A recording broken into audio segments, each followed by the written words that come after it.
Okay, this is step 7, managing risk. This is a business task.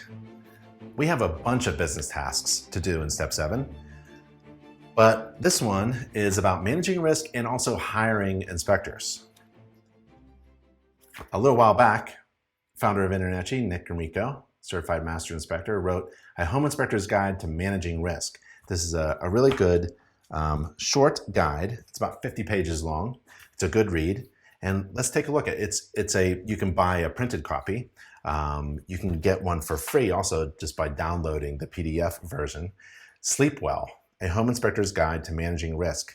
Click the link and read it, but choose at least 3 strategies to incorporate into your business. So there's the book there, and you can click the link and download it. It's got some really good information. So inside the book, Sleep Well, on page 20, there's a section of the book, Do You Have Fear of Hiring? And it goes, once I heard an InterNACHI member say at this point, I feel that I really can't afford to hire help. And my response was the following. Notice your use of the word feel. Well, anyway, your employees shouldn't cost you anything. Maybe what you meant to say is, I don't have the capital to cover their first few paychecks until they begin to bring in more money than they cost to employ.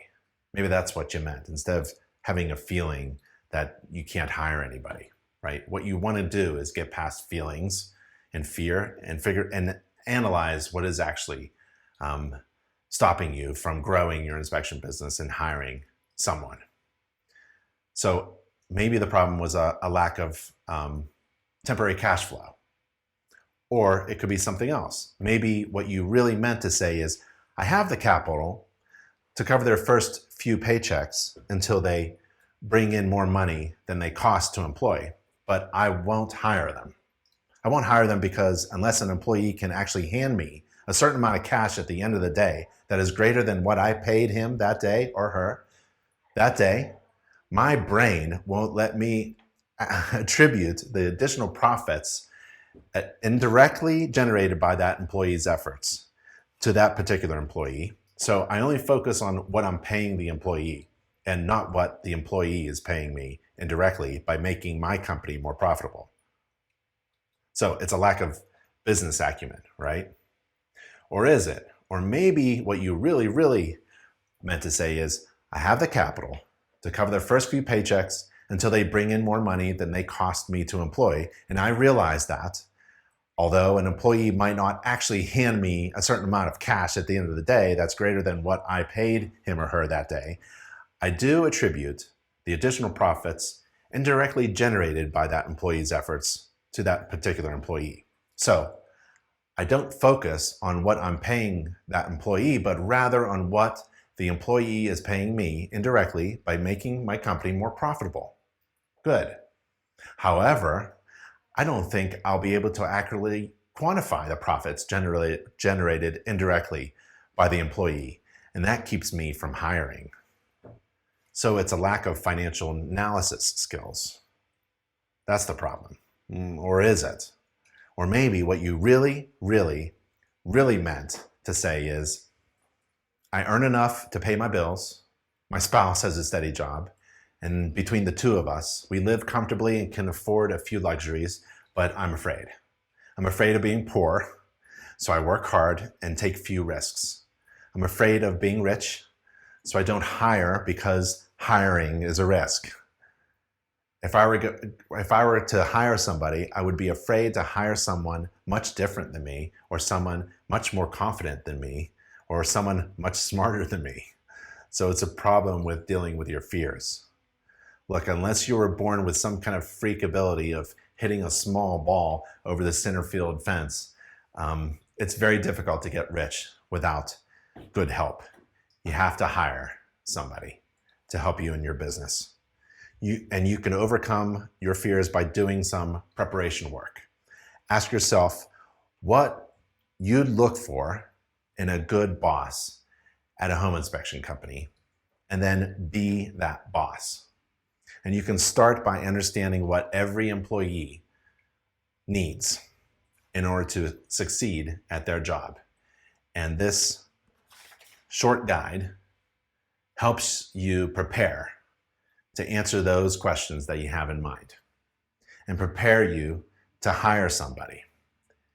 Now, what I suggest is you read starting from page, what was it? Page 20 on.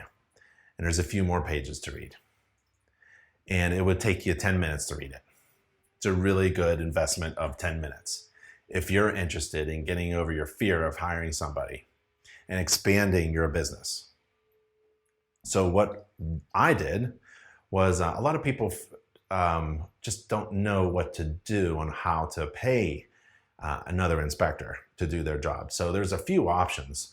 One of them is, the first thing you got to do is write up a job description and all the tasks that are involved for that new position in your company. And if it's an inspector, well, that's fairly easy to do because we have what you need. It's a very long, let's see, NACHI.org. Go to NACHI.org page. It's a very long document about all the tasks that are involved in order to perform a home inspection. And you type in the search field, JTA. So you go to search on a NACHI.org page, type in JTA, and JTA stands for Job Task Analysis, and you click Job Task Analysis. And this is actually a list of all the tasks a home inspector may perform, as well as the knowledge, abilities, and skills required to do those tasks. So we broke them down. And this can help you explain what a home inspection is in your company and figure out what particular tasks that new employee is going to do for you to grow your business. So in basic terms, in general terms, there's three things. They collect data, they evaluate data, which takes some time and experience and wisdom, and then they communicate data. That's writing an inspection report. But this first domain, collecting data, you can hire somebody to collect data for you during an inspection. And maybe they start off with things that they can't screw up. Like when I started off hiring people, they did windows, doors, floors, walls, ceilings, interior, smoke detectors, maybe then move into the kitchen or the garage, because there's checklists to do the kitchen appliances. We have a kitchen appliance checklist. So you follow the checklist, you enter the data, you collect the data. And then if there's a defect, that's a domain where you may need someone with experience in order to figure out if the new inspector's observations can be considered like good or bad. Is this a defect or not? And what type of defect? And we learned that there are several different types of defects. 4. So you could hire somebody to start off slow. And your goal may be at the end of the month, they're ready to do a home inspection on their own, or they're ready to do a home inspection with supervision, depending upon their experience. Where are they going to get the knowledge on how to collect house data? InterNACHI. So you take every home inspector that you hire, every person that you hire, and you make them, and you make them certified through InterNACHI, provided by an accredited college, a home inspector college. You push them through the certification requirements, and you take them through the home inspector certificate program, and they can prove where they are in their knowledge. So they have the knowledge to come in.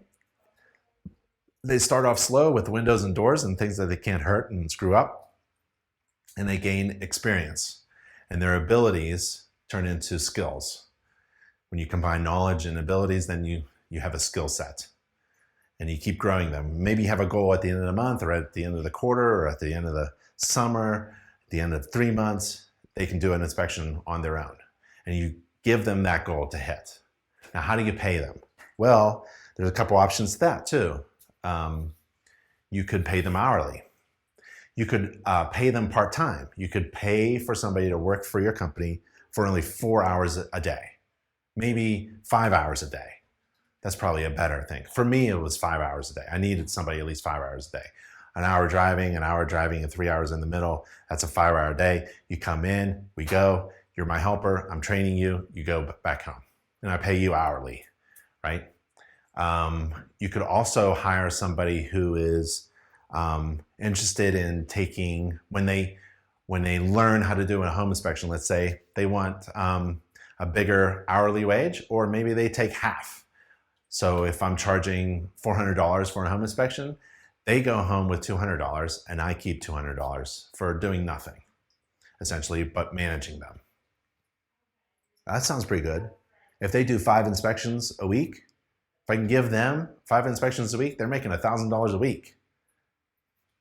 That's like $50,000 job. A lot of people would be interested in doing a $50,000 job, working 1 home inspection a day. That takes probably 5 hours.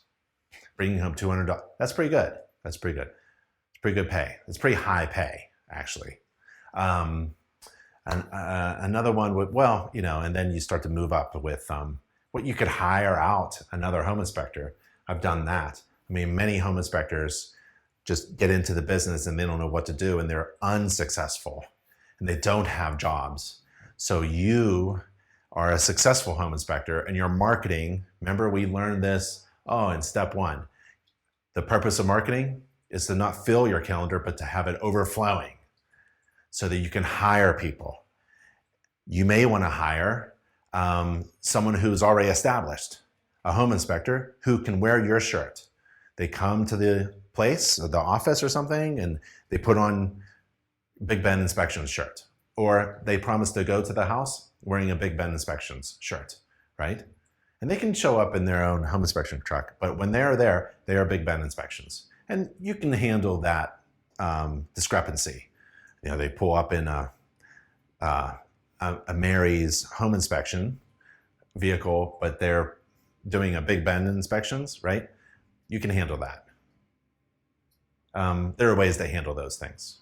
So there are a lot of ways to bring somebody on board in a very controlled, slow manner. And give yourself probably a month or 2 or 3.